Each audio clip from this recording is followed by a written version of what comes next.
Supreme court ने जो decision दिया है, लोग किस बात का विरोध कर रहे हैं? देखिए, लोगों को कोर्ट ने जो डिसीजन दिया है उस मंशा पे लोगों का विरोध नहीं है। जो डिसीजन दिया गया है उसके इंप्लीमेंटेशन पे लोगों का विरोध है।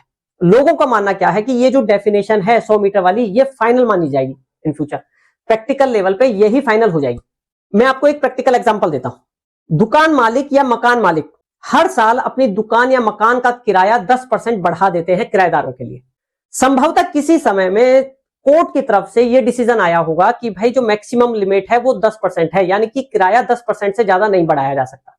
लेकिन प्रैक्टिकली अब आप ये देखेंगे, जब एग्रीमेंट होता है तो उसमें यह रहता है कि भाई अगले साल 10% बढ़ाया जाएगा और ये कोर्ट की डायरेक्शन है, तो लोग 10% किराए को हर साल बढ़ाना कोर्ट की डायरेक्शन मानते हैं।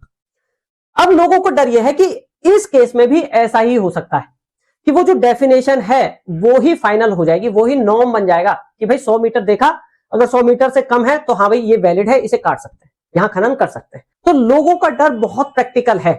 वो क्यों है?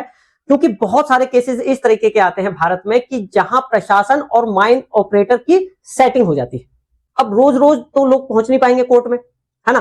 तो एक बार वो नॉर्म सेट हो गया तो लोगों को यह डर है कि यही चलता रहेगा।